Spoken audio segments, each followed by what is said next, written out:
Queridos irmãos e amigos, que a doce paz do nosso Senhor e Salvador Jesus Cristo esteja com você e com toda a sua família. Estamos iniciando o nosso culto matinal, a nossa escola bíblica dominical.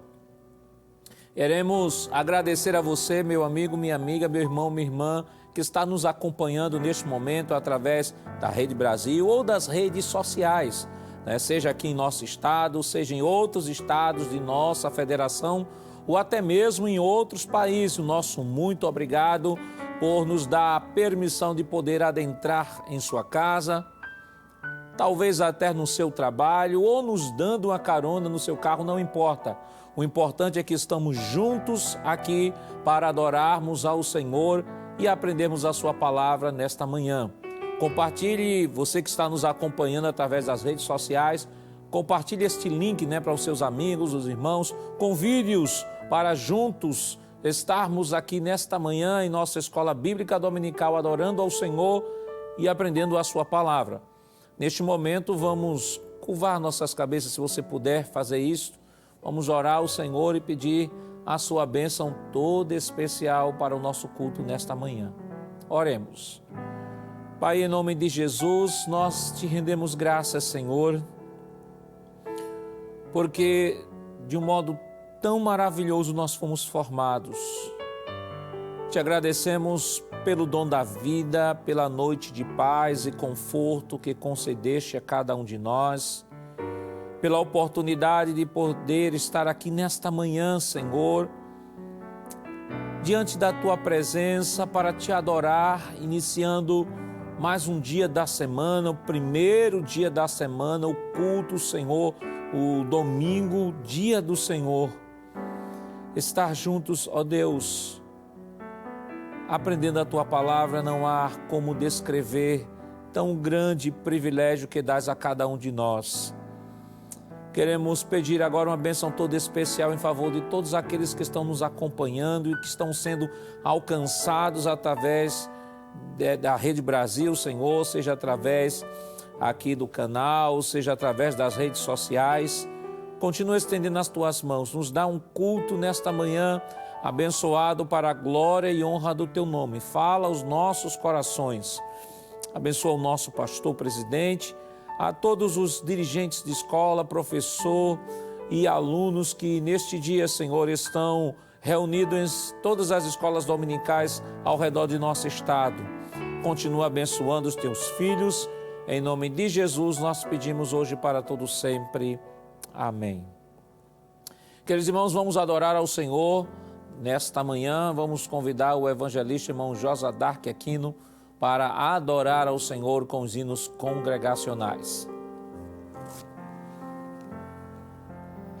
Saúdo a todos com a paz do nosso Senhor Jesus Cristo. Vamos adorar a Deus, conforme nos orienta nosso pastor. Estaremos cantando o hino concernente à nossa lição deste dia.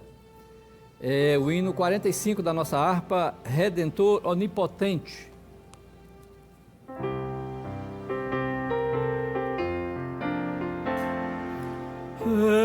Redentor onipotente, poderoso Salvador,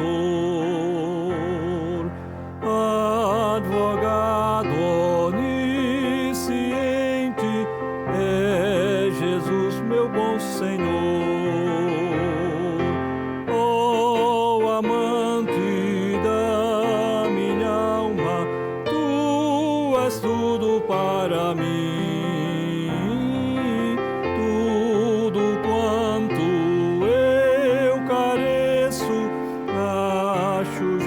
Só em Ti,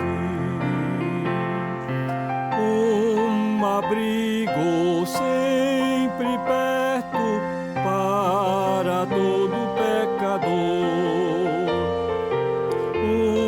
refúgio sempre aberto, é Jesus meu Salvador. Oh, amante da minha alma, tudo para mim, tudo quanto eu careço, acho Jesus só água viva, pão da vida, doce sombra no calor, que ao descanso nos convida, é Jesus meu Salvador.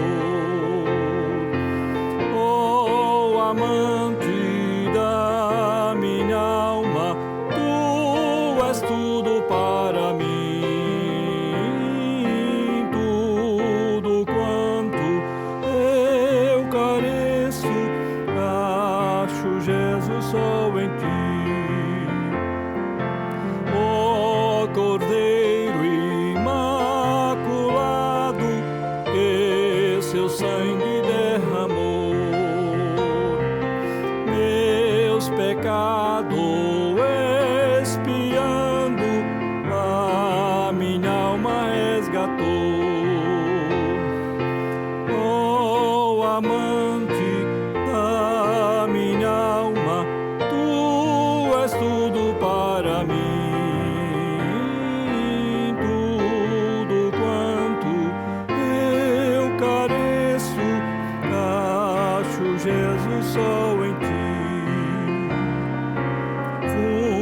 Fundamento inabalável, rocha firme e secular,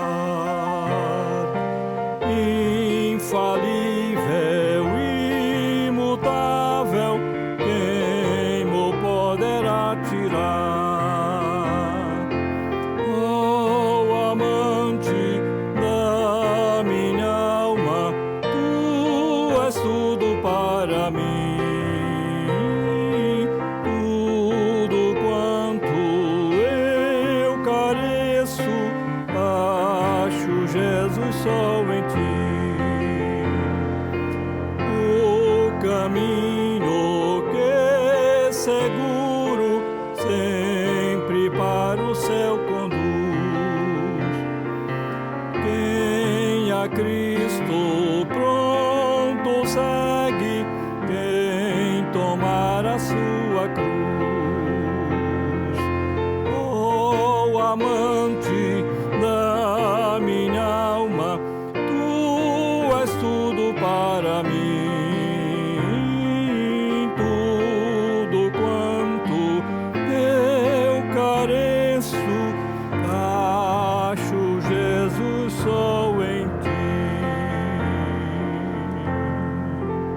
Aleluia! Mais um hino de louvor a Deus. 377, conhecido de todos, as promessas que não falham.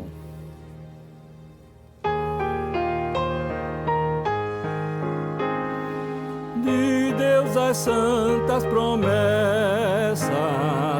hoje se cumprirão, desde que a Deus sempre peças, crendo de coração. Terra e céus ardendo, os montes estão tremendo, mas nas promessas crendo, Deus sempre as vai cumprir. Contando Abrão as estrelas nas vastidão do céu, vendo as brilhantes tão belas, creu ainda mais em Deus. Terra e céu ardendo, os montes estão tremendo, mas nas promessas crendo, Deus sempre as vai cumprir. Se tens em ti amargura, firma-te sim em Deus. Breve a noite escura há de findar pros seus. Terra e céus ardendo, os montes estão tremendo, mas nas promessas crendo, Deus sempre as vai cumprir. Se fores tu perseguido, só Deus te livrará. O Filho de Deus ungido por ti combaterá. Terra e céus ardendo, os montes estão tremendo, mas nas promessas crendo, Deus sempre as vai cumprir.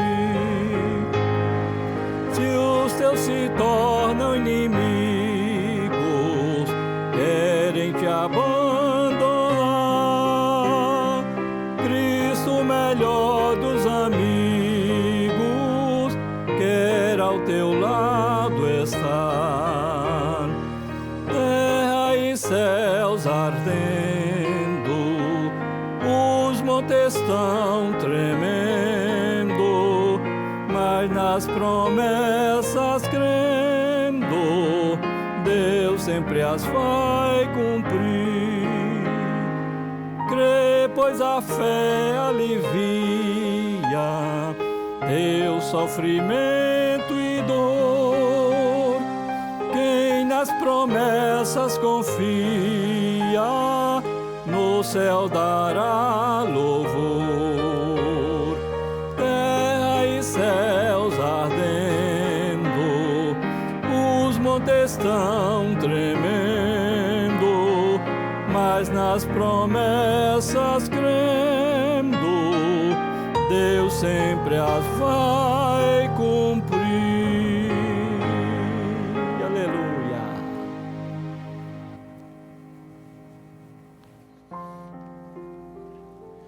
Meu querido irmão em Cristo Jesus, queremos saudar todos com a paz do Senhor. Que coisa boa, nessa manhã de domingo, estarmos na casa de Deus para aprender da sua santa e maravilhosa palavra. E meu querido irmão em Cristo Jesus, o pastor Nadir Jackson, superintendente das escolas bíblicas dominicais, aqui no estado de Pernambuco, nos convida para apresentar a lição que vai ser esboçada nessa manhã. Nós estamos com a lição de número 4, que tem por título Elias e os profetas de Azerá e Baal. O nosso textuário diz: então caiu o fogo do Senhor e consumiu o holocausto, e a lenha, e as pedras, e o pó, e ainda lambeu a água que estava no rego. Primeiro livro de Reis, capítulo 18, versículo 38. A nossa verdade prática diz assim: o Senhor sustenta com sua forte mão todos os que estão dispostos a proclamar a verdade de que Ele é o único Deus digno de adoração. Essa lição tem alguns objetivos. E o objetivo geral dessa lição é revelar que Deus opera milagres através de seus filhos. E os objetivos específicos para hoje: salientar que é necessário e urgente enfrentar o pecado. Segundo objetivo, relatar que Deus responde às nossas súplicas. E o terceiro e último objetivo, as fragilidades do ser humano. Essa lição também tem os seus tópicos. O primeiro tópico, o desafio no Monte Carmelo. O segundo tópico, a oração de Elias. E o terceiro tópico, Elias em Horebe. Vamos agora fazer a leitura bíblica em classe. Eu quero convidar você para abrir a sua Bíblia. Se você está em casa, tiver uma Bíblia perto de você, pega a Bíblia, abra a palavra de Deus. Primeiro livro de Reis, capítulo 18, versículos de número 24 até o versículo número 22, até o versículo 24, depois o 26, o 29, o 30, o 38, o 39 e, por último, primeiro livro de Reis, capítulo 19, do versículo 8 até o versículo 14. Vamos fazer essa leitura? Se você tiver com a lição, acompanha a gente. Se tiver sem lição, pega a Bíblia, abre a palavra de Deus. Leiamos, 1 Reis, capítulo 18, versículo 22 em diante. Diz assim um texto: então disse Elias ao povo: só eu fiquei por profeta do Senhor, e os profetas de Baal são 450 homens. Deis-nos, pois, 2 bezerros, e eles escolham para si um dos bezerros, e os dividam em pedaços, e o ponham sobre a lenha, porém não lhe metam fogo. E eu prepararei o outro bezerro, e o porei sobre a lenha, e não lhe meterei fogo. Então, invocai o nome do vosso Deus, e eu invocarei o nome do Senhor.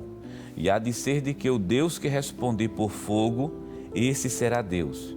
E todo o povo respondeu e disse: é boa essa palavra. E tomaram bezerros que lhe deram, e prepararam, e invocaram o nome de Baal, desde a manhã até o meio-dia, dizendo: ah, Baal, responde-nos. Porém, nem havia voz, nem quem respondesse, e saltavam sobre o altar que se tinha feito. E sucedeu que, passando o meio-dia, profetizaram eles, até que a oferta de manjares se oferecesse. Porém não houve voz, nem resposta, nem atenção alguma. Então Elias disse a todo o povo: chegai-vos a mim. E todo o povo se chegou a ele, e reparou o altar do Senhor, que estava quebrado. Então caiu o fogo do Senhor, e consumiu o holocausto, e a lenha, e as pedras, e o pó, e ainda lambeu a água que estava no rego, o que, vendo todo o povo, caiu sobre os seus rostos e disse: só o Senhor é Deus, só o Senhor é Deus. Primeiro livro de Reis, capítulo 19, e o versículo 8, 9 e o 10. Levantou-se, pois, e comeu e bebeu, e com a força daquela comida, caminhou 40 dias e 40 noites até Horebe, o monte de Deus. E ali entrou numa caverna, e passou ali a noite.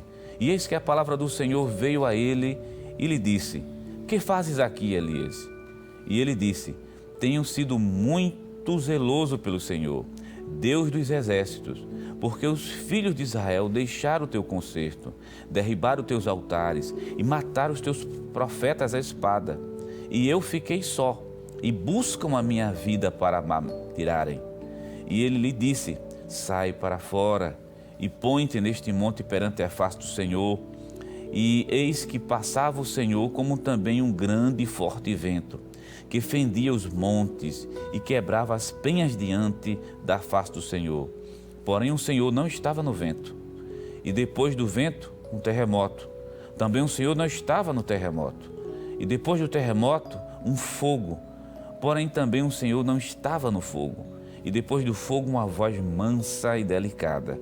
E sucedeu que, ouvindo Elias, envolveu seu rosto na sua capa e saiu para fora, e pôs-se à entrada da caverna. E eis que veio a ele uma voz que dizia: que fazes aqui, Elias?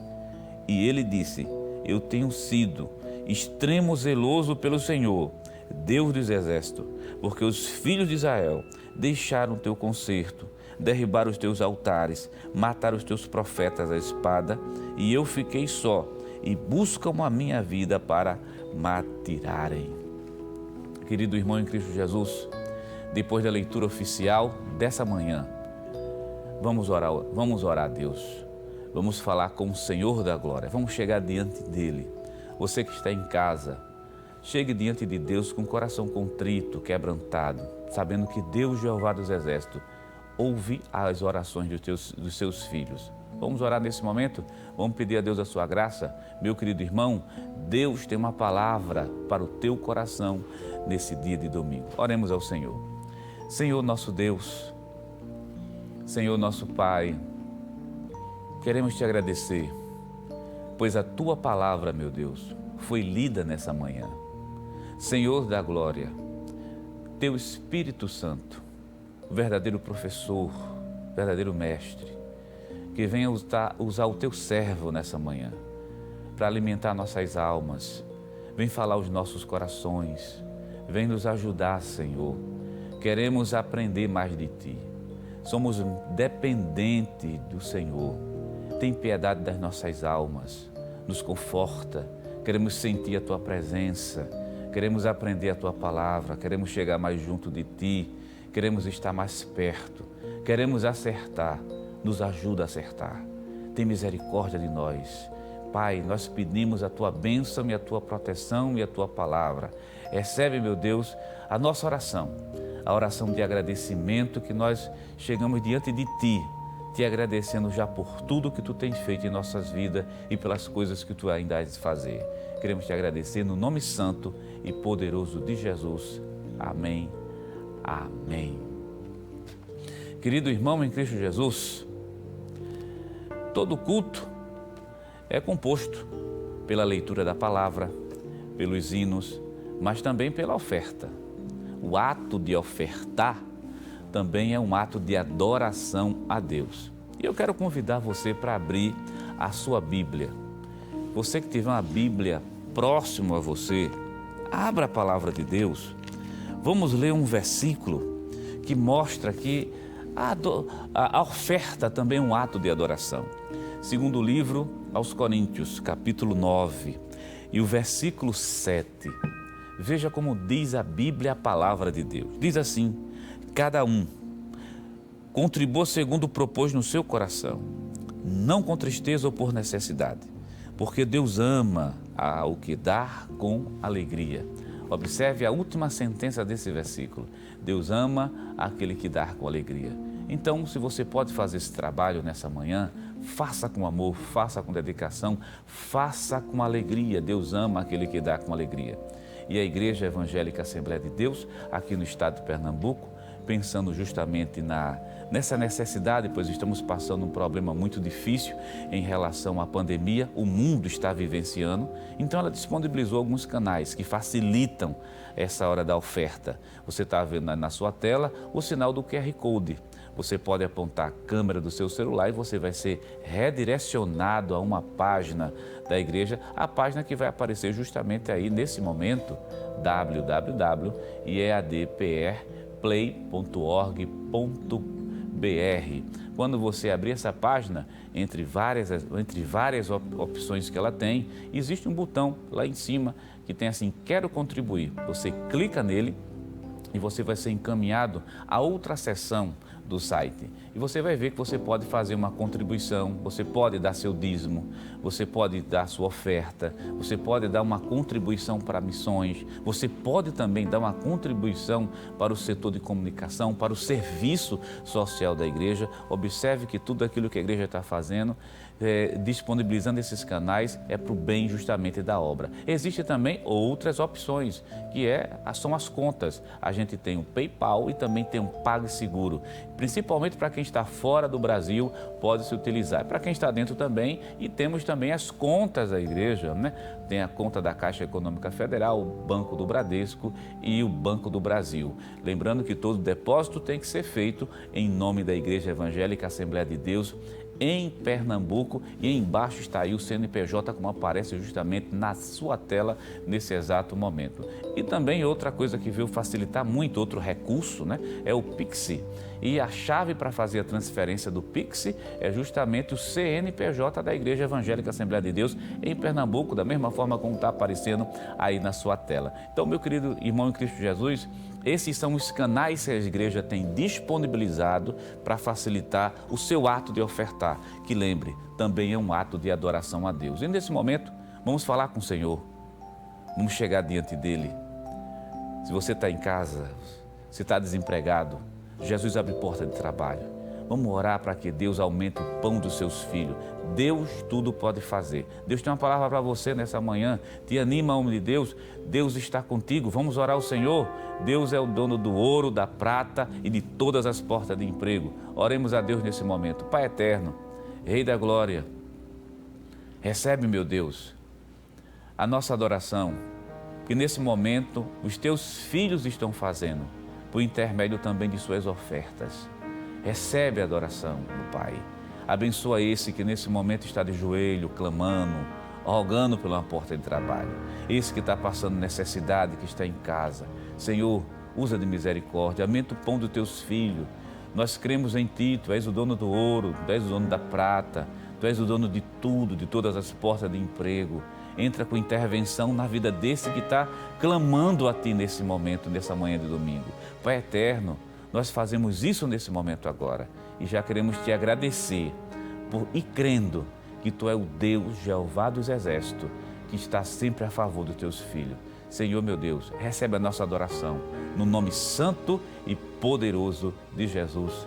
Amém, Amém. Meus queridos irmãos em Cristo Jesus, pastor Nadir Jackson Saraiva, superintendente das escolas dominicais aqui em Recife, convida o evangelista Jorge Adak para adorar a Deus com um hino. Adora a Deus conosco nessa manhã. Vamos louvar a Deus, 459 da nossa harpa, as firmes promessas.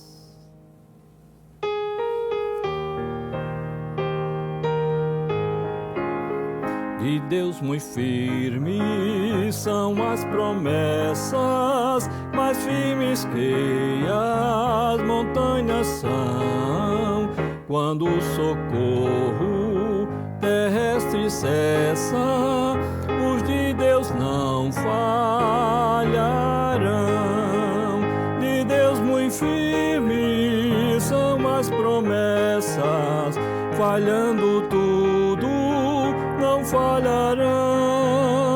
Se das estrelas o brilho cessa, mas as promessas brilharão. Se a fé te falta nos teus apertos, nas suas promessas descansa em paz. Quando és tentado, estou bem certo que Cristo auxílio te traz. Deus muito firme são as promessas, falhando tudo não falharão. Se das estrelas o brilho cessa, mas as promessas brilharão. Se a febre arde, se extingue a vida e quer a morte te arrebatar, nas suas promessas terás guarida bastante pra te abrigar. De Deus muito firme são as promessas, falhando tudo não falharão. Se das estrelas o brilho cessa, mas as promessas brilharão. Promessas temos que ao céu de gozo virá levar-nos o Rei Jesus. Então ao crente fiel, corajoso, dará coroa de luz. De Deus muito firme são as promessas, falhando tudo não falharão. Das estrelas o brilho cessa, mas as promessas brilharão. Aleluia. Glória a Jesus. Que bom, queridos irmãos, podemos estar aqui mais uma vez na presença do Senhor em nossa escola bíblica dominical. Hoje estaremos estudando a lição de número 4, que tem como título Elias e os profetas de Azerá e Baal.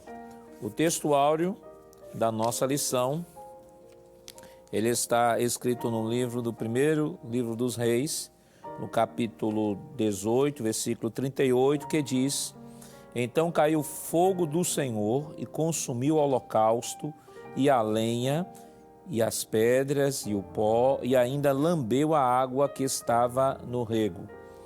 A verdade prática nos diz que o Senhor sustenta com sua forte mão todos os que estão dispostos a proclamar a verdade de que Ele é o único Deus digno de adoração. A nossa leitura bíblica está no primeiro livro dos Reis, capítulo 18, versículo 22 a 24, no capítulo, ainda versículo 26, 29, 30, 38, 39, capítulo 19, versículos 8 ao 14. Queridos irmãos, estamos na quarta lição de nosso trimestre. Hoje falando sobre Elias e os profetas de Azerá e Baal. Profeta, aliás, que nós estaremos aprendendo com a vida deste profeta também, não só com a vida dos reis, mas também com a vida deste profeta, até a lição de número 6. Já vimos desde a semana passada na lição 3, então nós temos a lição 3, 4, 5 e 6, 4 lições que trabalharão reis diferentes. Entretanto, nós temos aí a figura do profeta Elias, como a voz de Deus na consciência destes reis, nestas lições que já estudamos semana passada e que estamos estudando esta semana até a lição de número 6. Então, queridos irmãos, semana passada nós estudamos o capítulo 16, o primeiro livro dos reis, só relembrando, capítulo 16, o capítulo 17, parte do capítulo 18, e esta semana nós estamos estudando o capítulo 18 e o restante dos versículos do capítulo 18 e o capítulo 19. Lembrando que, embora o profeta Elias ele esteja presente nestas 6 lições, nessas 4 lições, melhor dizendo, mas cada lição estará abordando um momento da atividade do profeta Elias. E esta semana temos, e de fundo aqui, o grande conflito entre Elias versus Acabe, ou Elias versus os profetas de Baal e profetas de Azerá. A nossa lição, o tópico na nossa introdução, nos diz o seguinte: o profeta Elias é um dos mais relevantes personagens da Bíblia. Foi ele que apareceu com Moisés no Monte da Transfiguração, conversando com Jesus. Esse destacado profeta é, sem dúvida, um modelo de servo perseverante e fiel para todo cristão. Nesta lição, veremos como Elias desafiou corajosamente a idolatria em Israel, como orava de modo simples, mas cheio de confiança, e como, apesar de tudo o que fez, expôs sua humanidade ao cair em desânimo. Então, esta lição ela trabalha sobre alguns eixos. Primeiro, vai mostrar o grande profeta Elias, o homem de Deus, que vai confrontar o pecado. Segundo, vai mostrar a Elias em momento de consagração e oração e a sua simplicidade, melhor dizendo, de sua oração.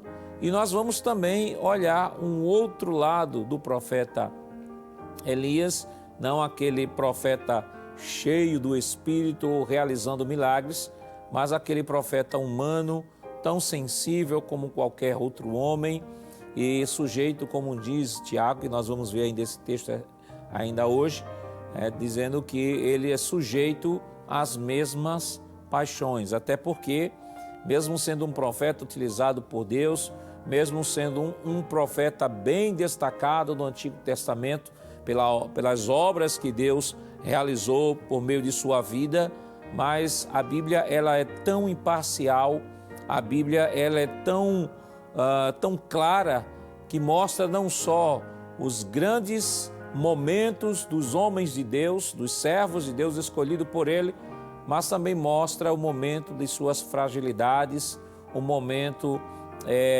de suas limitações, que é isso que nós estaremos também estudando hoje na nossa lição. Mas, queridos irmãos, antes de nós adentrarmos sobre este grande conflito que já é o desafio no Monte Carmelo, a nossa lição fala sobre Elias e os profetas de Azerá ou Azera, dependendo da versão, Tem versões que trazem Azerá, outras trazem Azera e Baal. Mas antes de nós adentrarmos, como falamos aqui no primeiro tópico, vamos primeiro trazer uma visão bem panorâmica, destas duas personagens, Azerá e Baal, e esse contexto dos profetas de Baal e o contexto dos profetas de Azerá. Por exemplo, Azerá, ela era na Bíblia também conhecida como Astarte ou Astarote. Tanto faz ser conhecida, em alguns momentos é chamada de Astarte, outros momentos é chamada de Astarote, outros momentos é chamado também de Azerá e outros momentos também chamado de poste ídolo. Nós podemos ver, por exemplo, uma menção aqui no primeiro livro dos Reis, se você tiver sua Bíblia aí junto, você puder abrir, primeiro livro dos Reis, no capítulo 11, no versículo 5, nos diz o seguinte: porque Salomão andou em seguimento de Astarote, deusa dos Sidônios, e em seguimento de Milcom, a abominação dos Amonitas. Então observe que nós estamos falando aqui do governo de Salomão. Astarote ou Azerá ou Astarte era uma divindade, era uma deusa pagã que era representada, que comumente é representada, né, os irmãos podem ver até nos livros extra-bíblicos, né, de apoio à cultura bíblica, ou nos livros de história, poderão ver a imagem de Azerá, que ela era representada ou por uma mulher com os seios à mostra, ou às vezes até por uma árvore, porque ela era considerada a deusa da fertilidade. E observe que já na época de Salomão, como o texto diz aqui, primeiro livro dos Reis, capítulo 11, versículo 5, ela já era bem conhecida no meio do povo de Deus. Só relembrando, né, que Salomão acabou também introduzindo estes deuses. Observe que o texto não fala só apenas de Azerá, mas fala também de Milcom, a abominação dos Amonitas. Ele trouxe não só os deuses dos Sidônios, mas trouxe também os deuses dos Amonitas para a comunidade de Israel. Então, era bem presente isso na comunidade de Israel. Agora, vale destacar o seguinte, que Israel não foi um povo politeísta para depois se tornar um povo monoteísta. Isso nós queremos esclarecer porque algumas linhas de pensamento aí fora que dizem que primeiro Israel foi animista, depois Israel foi politeísta, depois Israel foi enotista, porque no mundo dos deuses, dos diversos deuses, Israel escolheu Iavé, né, o Deus Todo-Poderoso, como seu Deus, embora acreditando em diversos deuses, isso é o que eles dizem, e depois se apegou tanto ao Deus Iavé ou Jeová, que acabou se tornando monoteísta, mas isso é uma falácia, até porque já no princípio de Gênesis, a gente percebe a relação de Adão com Deus, uma relação completamente monoteísta, e entendemos que o início do politeísmo na experiência da própria humanidade se deu a partir de Caim, quando Caim coloca no seu coração a rebelião e diz que ia fugir da face do Senhor.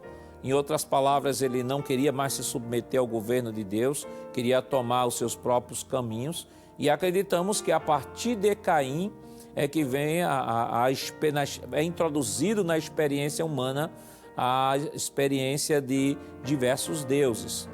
Porém, desde a origem, Deus sempre se manifestou como um único Deus. Nós temos também Abraão, por exemplo, que vivia no mundo pagão, mas Deus tirou Abraão do mundo pagão e revelou-se como Deus único e todo-poderoso a Abraão, e Abraão era um grande homem, foi um grande homem de Deus em que viveu a fé monoteísta. Então dizer que Israel sempre, em toda a sua história, flertou com Deus e com os deuses não condiz com a realidade. Claro, em alguns momentos da história de Israel nós perceberemos isso, mas no início da fé não, até porque o próprio credo judaico ou a própria a palavra que define a fé no Antigo Testamento e serve, por exemplo, como credo judaico, que é Deuteronômio, capítulo 6, versículo 4, que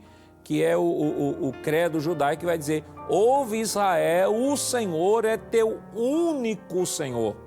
Israel teve o relacionamento com outros deuses, isso é fato. Agora, dizer que na sua origem Israel sempre foi assim, isso é equivocado, porque Deuteronômio 6:4 sempre vai servir de base e fundamento para dizer que esse pensamento ele não é um pensamento adequado para se entender a revelação de Deus por meio de Abraão e a sua descendência no Antigo Testamento. Então, conhecendo Azerá, que era a deusa da fertilidade, Azerá, Astarote e Astarte, o próprio texto deixa claro. Nós temos também no livro de Juízes, se você puder abrir a sua Bíblia também no livro de Juízes, rapidamente, no capítulo 2, do livro de Juízes, nós podemos ver também ali uma outra referência, capítulo 2, versículo 13. O texto nos diz o seguinte: porque deixaram ao Senhor e serviram a Baal e a Astarote, ou seja, Azerá, ou Astarte, que é a mesma deusa.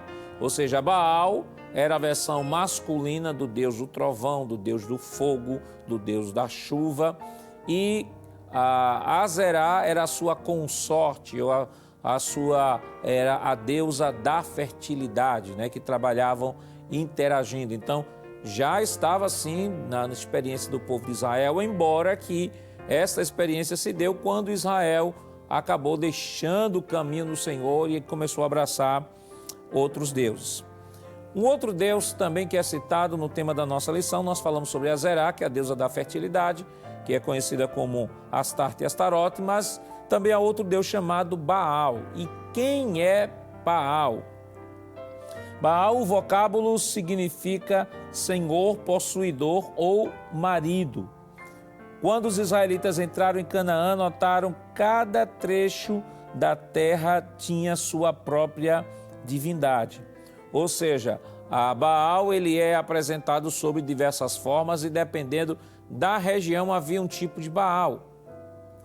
Isso mostra que a visão politeísta dos deuses, ela é em essência muito limitada, porque esse Deus ele não tinha um conceito da transcendência do nosso Deus. Um Deus que é onipotente, um Deus que é onipresente e um Deus que é onisciente. Não, este conceito não existia nas culturas pagãs, ao contrário. Era preciso que cada região tivesse a variação desse Deus. Embora tivesse a Baal, fosse o Deus reverenciado, Deus do trovão, da chuva, etc., mas cada região tinha esse Deus na sua versão local. Isso mostra a limitação dos deuses na história do Antigo Testamento. Então, voltando aqui, nós temos relatos dos vários Baais, ou também chamados em 1 livro dos Reis 18, de Baalins. Mas por que Baalins? Porque eram diversos Baais, ou seja, em cada região ali do Reino do Norte, se tinha um tipo de Baal. Por exemplo, em Berit era chamado de Baal Berit. Na região de Gade era Baal Gade. Na região de Azor era Baal Azor. Na região de Meon era Baal Meon. Havia também um chamado Baal Zebub, segundo o livro dos Reis, no capítulo 1, versículos do 1 ao 6. Tinha Baal Zefon, Êxodo capítulo 14, versículo 2 e 9. Tem o Baal Meon, que nós já citamos, números 32 e 38. Baal Assor, segundo o livro de Samuel, capítulo 13, versículo 23. Baal Berit, Juízes capítulo 9, versículo 42. Então, nós estamos citando aqui as referências para mostrar aos irmãos que essas entidades eles eram mencionados no Antigo Testamento e faziam parte, sim, do momento trágico da história de Israel, momento em que o povo acaba esquecendo ao Senhor, esquecendo a lei do Senhor e abraçando os deuses dos povos que viviam ao seu redor. Mas voltando aqui para a nossa lição, no tópico de número 1, o desafio no Monte Carmelo. O subtópico 1 nos diz o seguinte: o zelo de Elias o pôs diante de um confronto. Devido à apostasia do povo e à falta de liderança espiritual do rei Acabe e de outros que lhe antecederam, Elias, como alguém que conhece muito bem o Deus que serve, viu-se na condição de lançar um grande desafio diante de todos. Mandou chamar os profetas de Baal e lhes incitou, dizendo: o Deus que responder por fogo, esse será Deus. Primeiro livro dos Reis, capítulo 18, versículo 24. O profeta foi levado a fazer isso em função da pergunta sem resposta que ele lançou antes do confronto: até quando cocheareis entre dois pensamentos? Se o Senhor é Deus, seguiu; se é Baal, seguiu.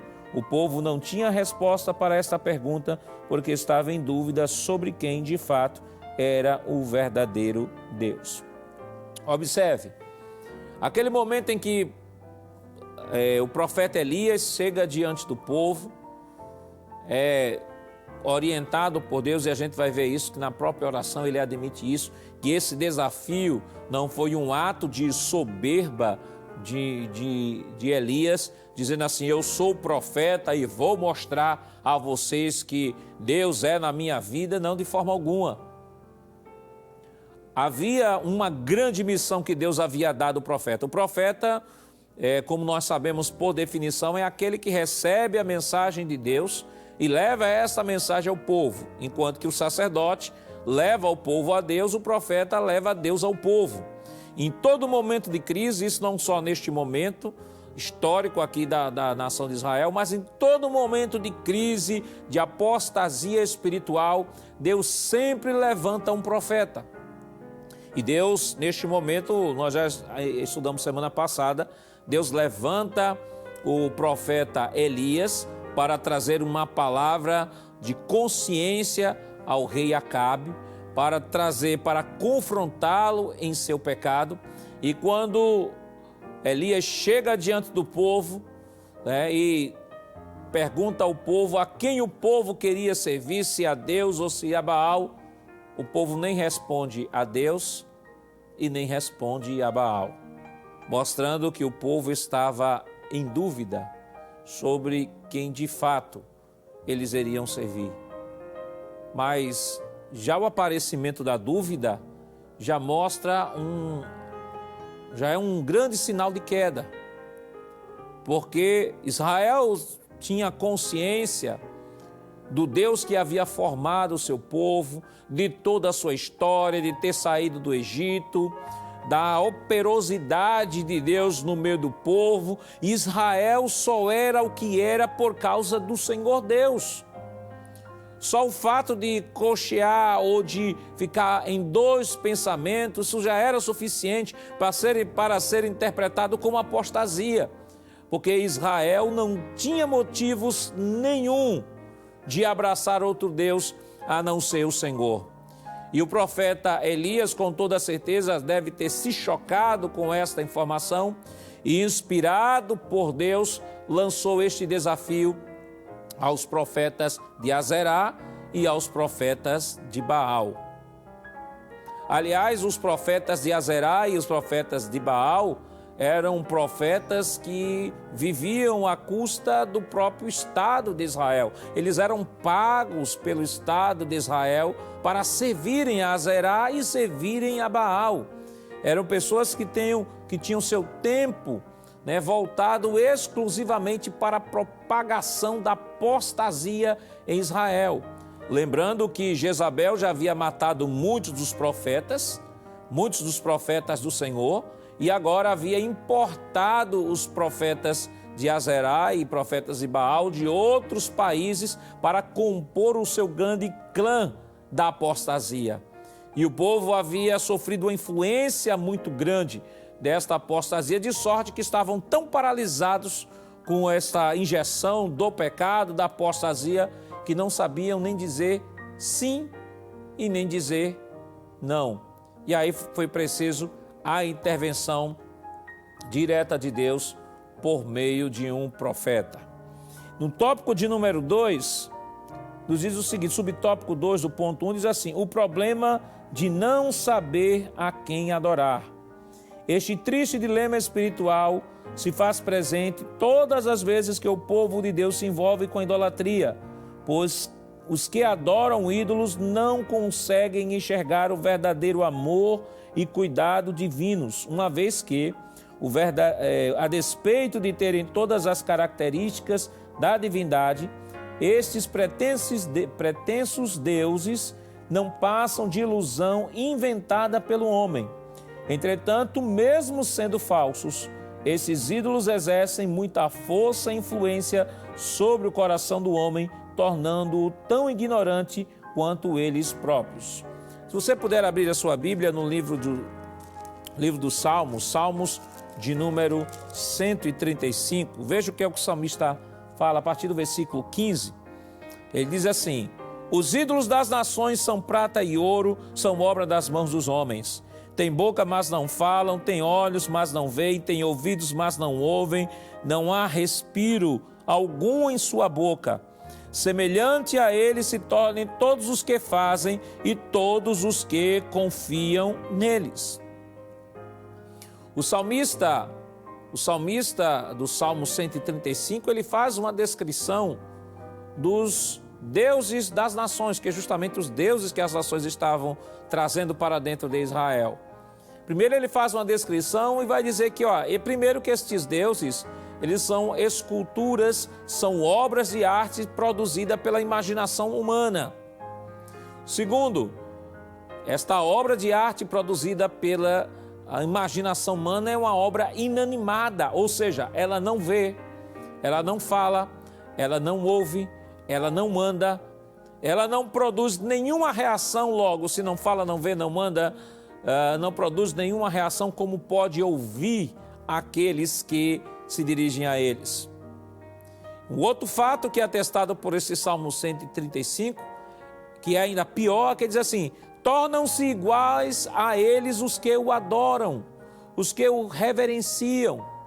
Isso mostra que a consciência daqueles que vivem a idolatria está cauterizada de tal forma que eles não conseguem perceber a sua insensibilidade à voz de Deus, insensibilidade ao Espírito Santo, porque sua mente está cauterizada, sua mente não está mais sangrando, não há mais sensibilidade. E quando falamos aqui de ídolos, não estamos falando apenas daqueles que são fabricados por mãos humanas, cujos materiais são citados aqui no livro dos Salmos como prata, como ouro, não. Ídolo é tudo aquilo que se coloca no lugar de Deus, e passamos a depender dele da forma como dependeríamos de Deus. Os ídolos podem ser muito bem palpáveis, ou os ídolos também podem ser algo bem subjetivo, né? Alguém, de repente, o ídolo pode ser um relacionamento, o ídolo pode ser um dinheiro, o ídolo pode ser até um astro pop da música, o ídolo pode ser até aquele amigo, aquela amiga cuja amizade é tão importante que acaba lhe levando por caminhos diferentes e que não se consegue dizer não, porque a amizade está tão estreita que muitas vezes se diz não ao Espírito Santo para manter uma amizade que lhe leva para fora do caminho do Senhor. E nesta manhã, irmãos, nós somos conclamados por Deus a priorizar o seu reino, a colocar Deus em primeiro lugar em nossas vidas. Este é o primeiro mandamento. Amarás ao Senhor teu Deus de todo o teu coração, de toda a tua alma, de todas as tuas forças. Não há nada mais importante, mais relevante na nossa vida ou em nossa vida que não a amizade de Deus, o relacionamento com Ele. Porque a nossa amizade com Ele é uma amizade que não é interrompida pela morte. Qualquer relacionamento que tenhamos aqui nesta vida, ele irá ser interrompido pela morte. Mas a nossa amizade com Deus não, ela continua. O próprio Deus, ao se revelar a Moisés, ele disse: Moisés, eu sou o Deus de Abraão, o Deus de Isaac e o Deus de Jacó. Ele não diz, eu era o Deus de Abraão, ele diz, eu sou. Porque a amizade com Deus se perpetua, vai além da morte, porque para ele não deixamos de existir. O apóstolo João, na primeira epístola de João, no capítulo 5, versículo 21, se você puder abrir a sua Bíblia nesse instante, rapidamente, veja o que o apóstolo João, ele recomenda à igreja que está ali em Éfeso, no capítulo 5, versículo 21, ele diz, no 20, ele vai falar sobre o nosso Deus, o nosso Senhor, Jesus Cristo, nosso Senhor. Ele vai dizer o seguinte: sabemos que já o Filho de Deus é vindo e nos deu entendimento para conhecermos o que é verdadeiro, e no que é verdadeiro estamos, isto é, em seu Filho Jesus Cristo. Este é o verdadeiro Deus e a vida eterna. Veja que João apresenta Jesus como verdadeiro Deus e a vida eterna. Agora veja o que é que João vai colocar no próximo verso. Ele diz: filhinhos, guardai-vos dos ídolos. Amém. O apóstolo João, ele deixa claro que a prioridade em nossa vida deve ser Jesus, que ele é o verdadeiro Deus e a ele nós devemos a nossa honra, o nosso louvor, a nossa adoração. E primeiro mandamento, né? Amarás ao Senhor teu Deus de todo o teu coração, de toda a tua alma, de todas as tuas forças. Mas João percebe que havia ali no seio da igreja alguns que estavam se desviando desse princípio geral, assim como Israel aqui na época de Acabe se desviou e colocou o coração nos outros deuses. Aí João diz: filhinhos, que eu digo a vocês, guardai-vos dos ídolos. Outra tradução diz: acautelai-vos dos ídolos, ou seja, tenha cuidado, fuja dos ídolos. Deixe os ídolos, seu coração deve estar entronizado, deve ser entronizado exclusivamente pelo Senhor Jesus Cristo. É Ele o nosso louvor, é Ele a nossa honra. O apóstolo Paulo disse em Romanos 11:36, tudo foi feito por Ele, por meio dEle e para Ele são todas as coisas. Glória, pois, a Ele eternamente. Amém. O próprio apóstolo João, no Evangelho de João, no capítulo 1, versículo 1, ele diz que no princípio era o Verbo, e o Verbo estava com Deus, e o Verbo era Deus. Ou seja, Deus deve estar no topo da nossa relação de valores, da nossa relação de prioridades. Não devemos abrir mão de nossa comunhão com Deus a despeito de qualquer proposta que o inimigo venha nos oferecer. Ninguém consegue cobrir a proposta de Deus, porque não só pela sua grande proposta em ter enviado o seu Filho ao mundo para morrer por nós, mas também por direito de criação, nós não existiríamos se não fosse por obra do seu amor. Nós o adoramos porque fomos criados por Ele. E como crentes, nós o adoramos porque fomos regenerados por Ele. Recebemos o Espírito Santo, recebemos a salvação, recebemos a alegria da salvação. Veja, meu irmão, minha irmã, nesta manhã, os motivos que nós temos para adorar a Deus. Quantas pessoas às vezes dizem que não tem tantos motivos para agradecer a Deus devido a tanta diversidade que aparece em sua vida. Mas quando nós paramos e refletimos, nós temos dois grandes motivos. Claro, teríamos mais, mas os dois grandes motivos. Primeiro, porque Deus nos deu o direito de existir. E segundo, porque Ele nos ofertou e nos amou de uma tal maneira que deu o seu Filho unigênito para que todo aquele que nele crê não pereça, mas tenha a vida eterna. Somos agora chamados seus filhos. Paulo vai dizer em Efésios capítulo 2, que éramos por natureza filhos da ira, filhos da desobediência, andávamos segundo o nosso coração, segundo a nossa vontade, segundo o príncipe deste mundo, segundo as coisas deste mundo, mas Ele com seu amor nos amou de tal forma que manifestou o seu Filho Jesus Cristo, oferecendo a nós a sua maravilhosa salvação.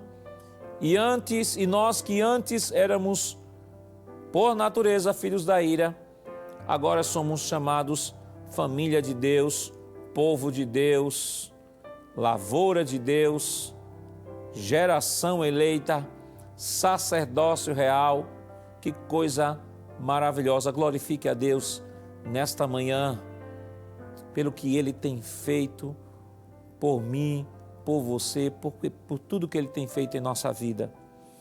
Ainda no subtópico número 2 tem o seguinte: vale destacar que os ídolos não precisam necessariamente ser físicos, pois podem estar camuflados no coração humano a fim de controlarem as decisões e toda a vida de uma pessoa. Jesus nos alertou sobre isso. Abra sua Bíblia, por gentileza, em Mateus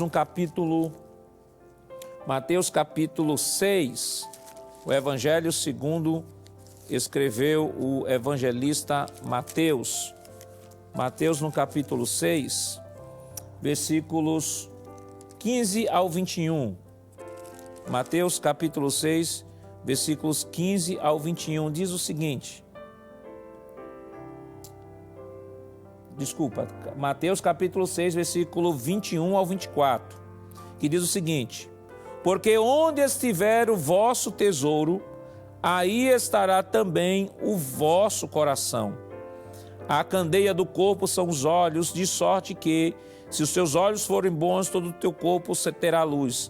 Se, porém, os teus olhos forem maus, todo o teu corpo será tenebroso. Se, portanto, a luz que há em ti são trevas, quão grandes serão tais trevas? Aí, versículo 24. Ninguém pode servir a dois senhores, porque ou há de odiar um e amar o outro, ou se dedicará a um e desprezará o outro. Não podeis servir a Deus e a Mamon. E Mamon aqui é o Deus das riquezas. Ou seja, o próprio Senhor Jesus deixa claro que onde estiver o nosso coração, ali estará o nosso tesouro. O salmista do Salmo 1, ele diz que o justo, ele tem prazer na lei do Senhor e nela medita de dia e de noite. Onde estava o coração do justo, do Salmo 1? Na lei do Senhor. E porque o seu coração estava na lei do Senhor, ele tinha prazer de se debruçar sobre a lei. Ele tinha prazer de amar. Ele tinha prazer de buscar a presença de Deus. E o que antecede este prazer à lei do Senhor é um relacionamento. O salmista do Salmo 1, ele tinha um relacionamento com Deus. E por amar a Deus e ter um relacionamento estreito com Ele, ele tinha prazer nas coisas referentes a Deus. Quanto mais nos aproximamos de Deus, mais temos prazer nas coisas do seu reino. Quanto mais nos distanciamos de Deus, menos prazer temos nas coisas concernentes ao seu reino. E o que deve regular a minha relação com Deus não deve ser o medo de me perder, não é o medo de ir para o inferno. O que deve regular a minha relação com Deus é exclusivamente o meu amor por Ele. O que Ele representa para mim, não o que Ele pode me dar, mas o que Ele representa para mim. Isso deve ser o fator regulador da minha relação com Deus, o meu amor com Ele, que é isso que Deus quer, por isso que é o primeiro mandamento: amarás ao Senhor teu Deus de todo o teu coração, de toda a tua alma e de todas as tuas forças. Deus quer que cada um de nós se relacione com Ele, fundamentado exclusivamente no nosso amor com Ele, porque Ele nos amou primeiro. João diz, olha, não foi nós que tomamos a iniciativa de amá-lo, mas Ele nos amou primeiro, e por conta de ter nos amado primeiro, pelo seu Espírito derramou do seu amor em nossos corações, e temos a nossa vontade restaurada e podemos agora amá-lo, amá-lo de todo o nosso coração, de toda a nossa alma e de todas as nossas forças. No subtópico de número 3, nós temos a seguinte expressão: desafio do fogo. Elias tinha certeza de que Deus era com ele, por isso propôs o desafio. O Deus que respondesse com fogo deveria ser adorado. Os que andam com Deus não precisam desafiá-lo para testarem sua lealdade e seu amor. Tais pessoas são íntimas de Deus, que são impelidas, guiadas, conduzidas em seu coração para aquilo que o Senhor quer fazer.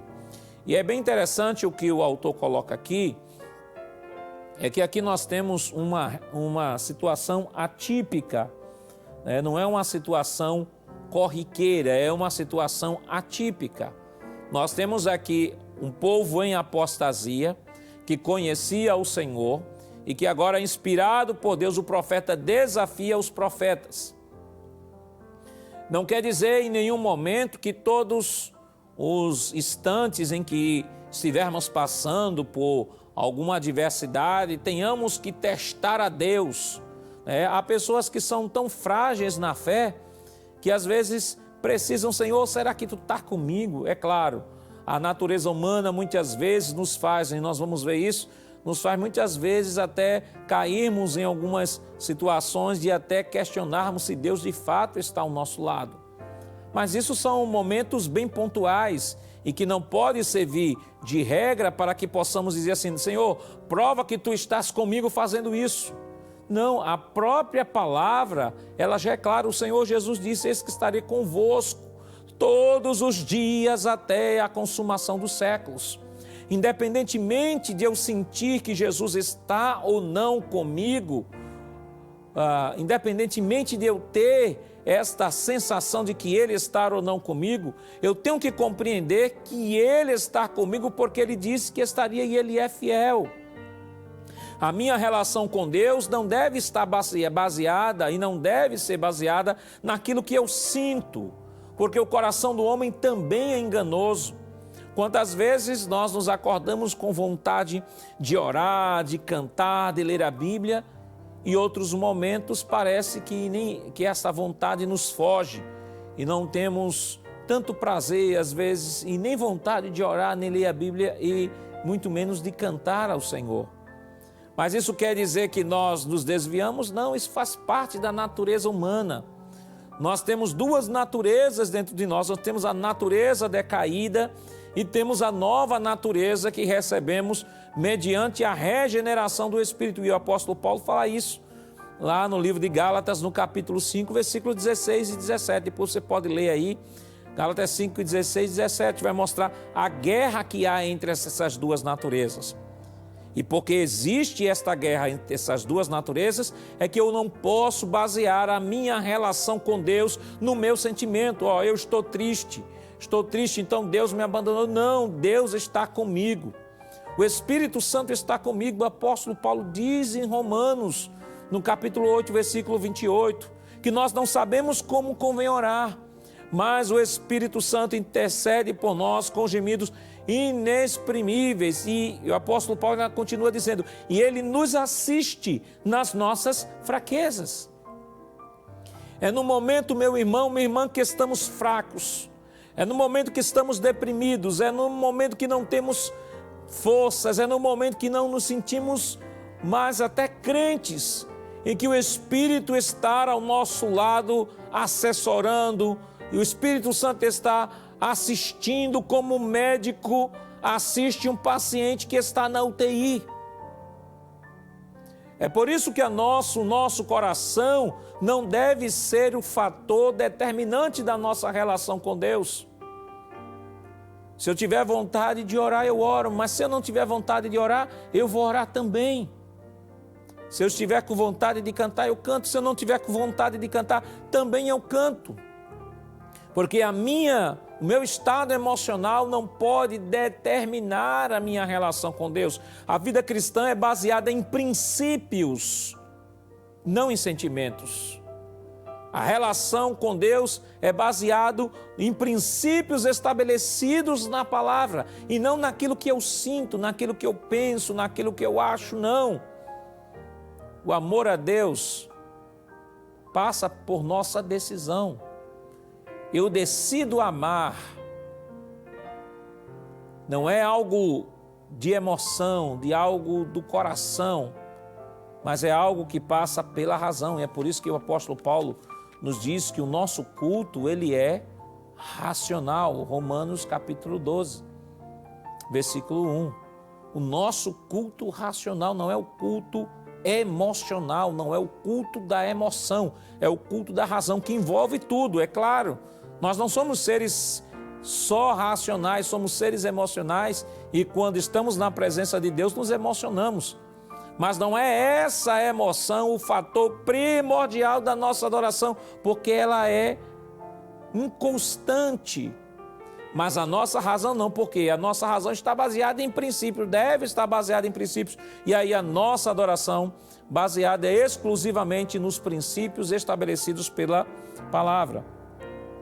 Nós temos aqui o ponto de número 2, a oração de Elias. No subtópico 1, fala o seguinte: os preparativos de Elias. Diante da impossibilidade de resposta de Baal aos apelos de seus adoradores, Elias começou os preparativos para a operação do milagre. Primeiro livro dos Reis, no capítulo 18, versículo 23. A primeira coisa que fez foi o altar ao Senhor, que estava quebrado, consequência imediata da idolatria.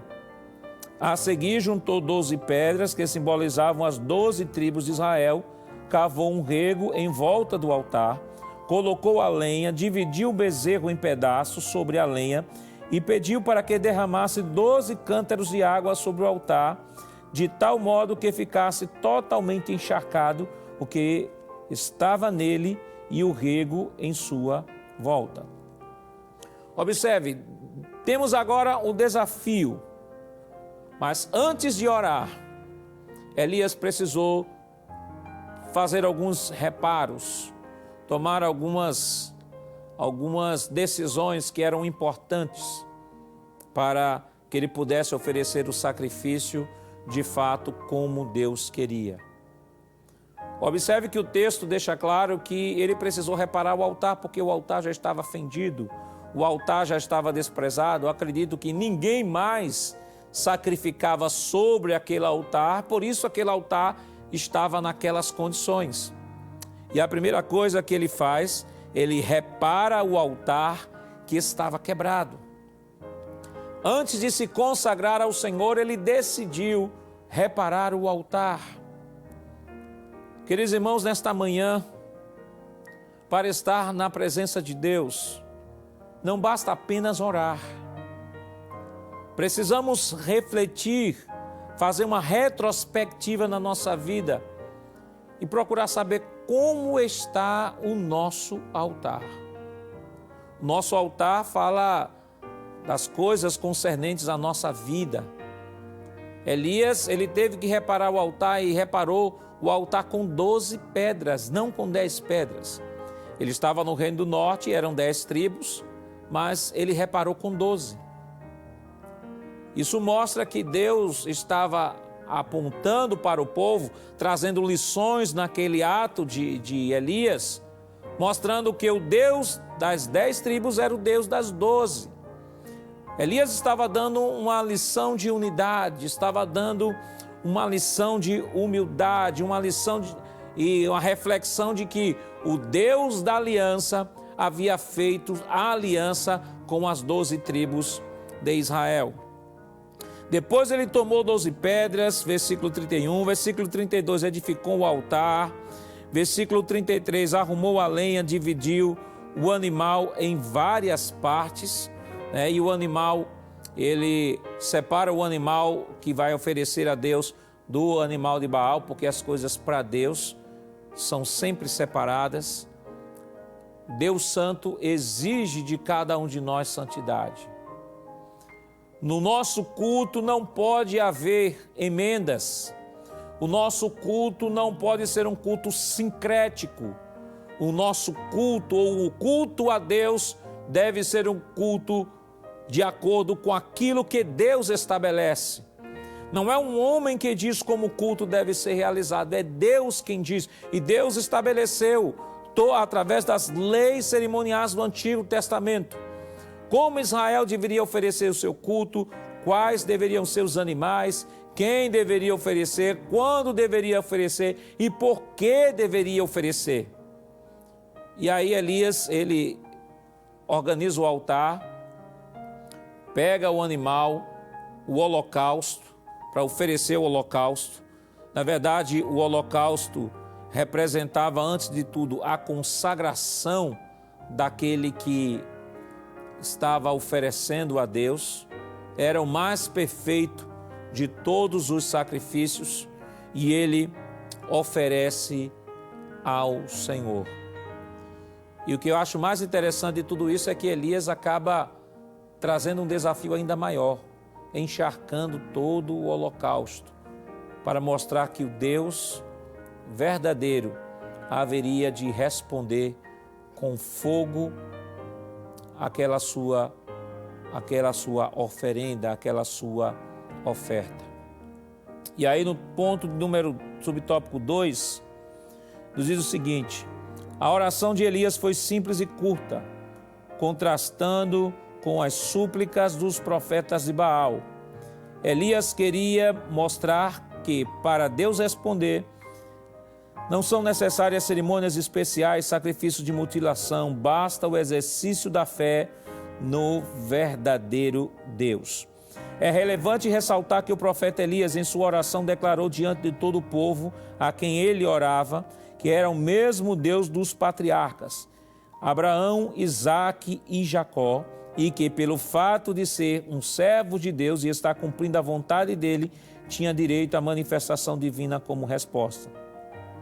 Aliás, esta mesma fraseologia que Elias traz, né, em sua oração, é a mesma frase utilizada pelo próprio Moisés, lá no capítulo 32, versículo 13 do livro de Êxodo, quando Deus propõe a destruir o povo e Moisés faz uma oração e cita esta palavra: Senhor, Tu és o Deus de Abraão, Isaque e de Jacó. Lembra-te, Senhor, da aliança que fizestes com os teus. Quando Elias ele faz esta oração, ele estava em sintonia com a mesma promessa, com o mesmo pensamento que Moisés intercedeu pelo povo naquele momento. Elias estava reivindicando a aliança de Deus e orando para que Deus manifestasse o seu poder e pudesse, de fato, mostrar ao povo de Israel, relembrar ao povo de Israel e mostrar aos profetas de Azerá e Baal que o Senhor era, sim, o único Senhor. Continuando aqui, diz: nesta oração o profeta expõe o verdadeiro motivo de ter erigido aquele altar e da necessidade de Deus responder com fogo, para que este povo conheça que Tu, ó Senhor, és Deus e que Tu fizeste tornar o seu coração para trás. Isso mostra, queridos irmãos, a grande misericórdia de Deus para com o povo de Israel. O povo de Israel estava em apostasia, Deus poderia ter destruído aquele povo, mas ao contrário disso, Deus resolveu levantar um profeta para dar uma segunda oportunidade. E o profeta Elias nos lembra que o Deus é o Deus da segunda oportunidade. É o Deus que relembra aos seus filhos as suas promessas. Relembra aos seus filhos o seu amor, o seu perdão, a sua bondade, a sua misericórdia. Nesta manhã, meu querido irmão, minha querida irmã, se por algum momento de sua vida você de repente desanimou ou está triste, eu quero lhe dizer nesta manhã que o Deus de Elias está aqui nesta manhã para renovar as suas forças, para renovar a sua aliança, para exercer a sua misericórdia, o seu amor, o seu perdão e mostrar a você de que Ele é o mesmo Deus ontem, hoje e eternamente. No tópico de número 3, Elias em Horebe, os efeitos e a exaustão do profeta. Elias chegou à exaustão diante de tantos combates que enfrentou para fazer o povo retornar ao caminho. Isso mostra que até mesmo os crentes mais fiéis podem vir a sofrer depressão e desânimo em sua caminhada, mesmo depois de serem usados pelo Senhor de forma extraordinária como Elias. E este ponto aqui é bem interessante, que o autor mostra que por mais que um servo de Deus seja usado pelo seu Espírito, por mais manifestações miraculosas que Deus realize por meio do seu servo, mas ele não é um super crente, ele não é um super homem, ele é um homem como outro qualquer.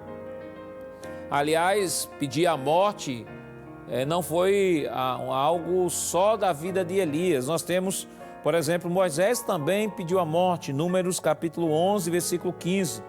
Jonas também pediu a morte, Jonas capítulo 4, versículo do 1 ao 3. Elias estava exausto, Elias estava cansado. Quando nós paramos, queridos irmãos, para olhar todo o trajeto do capítulo 18, do primeiro livro dos Reis, ao capítulo 19, nós vemos que Elias andou muitos quilômetros. Primeiro, ele estava com desgaste físico. Nós temos, por exemplo, a caminhada dele do capítulo 18, a caminhada dele de Serepta para Samaria para encontrar com Acabe. Alguns historiadores dizem que era distante mais ou menos, Elias andou 224 quilômetros. Já no capítulo 19, quando Elias já está desanimado, e ele vai do vale de Jezreel a Beceba deixar o seu moço, os historiadores dizem que esse trajeto é de mais ou menos 172 quilômetros. Quando ele vai de Beceba para o deserto e depois a Horebe, ao caminho de um dia, alguns chegam a dizer que ele deve ter percorrido mais ou menos 56 quilômetros, e de lá até Horebe, e lá ele tem um encontro com Deus, o anjo lhe dá uma comida que ele come 40 dias, que faz com que ele ande 40 dias e 40 noites, e essa distância de Beceba até Horebe, ela dista mais ou menos 423 quilômetros. Ou seja, entre o capítulo 18 e o capítulo 19, Elias percorre mais ou menos 1.000 quilômetros e 1.000 quilômetros a pé. Ele estava desgastado fisicamente, mentalmente, emocionalmente e espiritualmente. Mas o mais interessante, irmãos, é que Elias chega onde Deus queria que ele chegasse, Horebe. Momento onde Deus refrigera a sua alma. Um momento onde Deus dá graça a Elias. E Elias, que pensou que ia parar, que ia morrer, deixou o moço, pediu para morrer, que ia parar e que acabava o seu ministério. Deus disse: não, tem muita coisa ainda para fazer na tua vida, Elias. E eu quero dizer a você nesta manhã, talvez você tenha acordado, meu irmão, minha irmã, triste, abatido, dizer assim: não, Senhor, eu vou parar, eu vou entregar aquela responsabilidade que tu me concedesse, porque eu estou desanimado, estou triste. Eu quero dizer a você, meu irmão, nesta manhã, o Deus de Elias está aqui te dizendo: não pare, que ainda não é tempo. Há algumas coisas que Deus ainda haverá de fazer por meio de ti. Seja forte. Deus te trouxe a Horebe. Deus te chama a Horebe. Horebe é o lugar da aliança, Horebe é o lugar da revelação, Horebe é o lugar da força. E Deus nesta manhã te chama, venha meu filho Horebe, porque eu quero me revelar a você. Você está cansado, você está triste, você está desanimado. É em Horebe que eu vou reforçar as suas forças, que eu vou lhe dar ânimo, que eu vou lhe dar graça, para que você possa continuar caminhando e fazendo aquilo que eu tenho ainda a realizar na sua vida.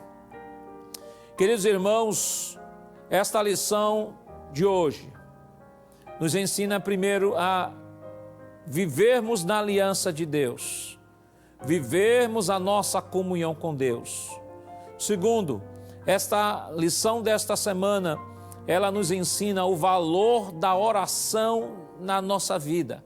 A oração é um exercício espiritual que deve ser realizado por todos nós, como a manutenção da nossa comunhão. E terceiro, a lição também nos ensina que, como servos de Deus, nós podemos cansar, nós podemos desanimar, nós podemos ser tomados por uma tristeza profunda, um desânimo ou até uma depressão. Mas pode ter certeza o seguinte, que quando você se sentir desse jeito, vá a Horebe, que em Horebe Deus tem a solução para a sua vida. Horebe Deus restaura a sua alma, em Horebe Deus restaura as suas forças. Que nesta manhã você possa guardar esta lição. Não abra mão do seu relacionamento com Deus. Mantenha esse relacionamento com Deus através da oração. E lembre-se, somos falhos, somos fracos, somos imperfeitos. E a despeito de toda a nossa imperfeição, a graça de Deus se manifesta, nos ajudando, nos auxiliando a continuarmos caminhando rumo à terra prometida, a terra que emana leite e mel. Que Deus nos abençoe nesta manhã, que Deus continue ajudando a cada um de nós e na próxima semana estaremos aqui novamente adorando ao Senhor, aprendendo mais uma vez, durante mais uma semana, a sua palavra. Vamos orar neste momento, vamos agradecer ao nosso Deus por tudo quanto Ele nos concedeu nesta manhã. Oremos. Pai, em nome de Jesus, queremos Te render graças, Senhor, por tudo quanto nos concedeste nesta manhã, Senhor. Queremos pedir, Senhor, pela Tua grande misericórdia sobre as nossas vidas e pedir uma bênção especial em favor daqueles que estiveram nos acompanhando, adorando a Ti, aprendendo a Tua palavra e que por algum momento, Senhor, de sua vida pararam, desanimaram e estão como Elias, Senhor, deprimidos, tristes e angustiados. Mas pelo Teu Espírito neste dia, Senhor, vem fortalecer, Senhor, a alma dos Teus filhos. Vem dar o sopro de ânimo, Senhor, e fortalecer, Senhor, as forças de cada um, ó Deus. Que nesta manhã o Teu Espírito esteja renovando a aliança, Senhor. Que Teu Espírito esteja fortalecendo, assistindo, dando força, cuidando do Teu povo, Senhor. Manifesta a Tua graça, manifesta o Teu amor, manifesta a Tua bênção nesta manhã na vida de cada um dos Teus filhos. Em nome de Jesus nós pedimos, Senhor, hoje para todos sempre. Amém. Que Deus continue abençoando a cada um de nós. Que a graça do nosso Senhor Jesus Cristo, o amor de Deus nosso Pai, a comunhão do Seu Santo Espírito estejam com todos, hoje para todos sempre. Amém.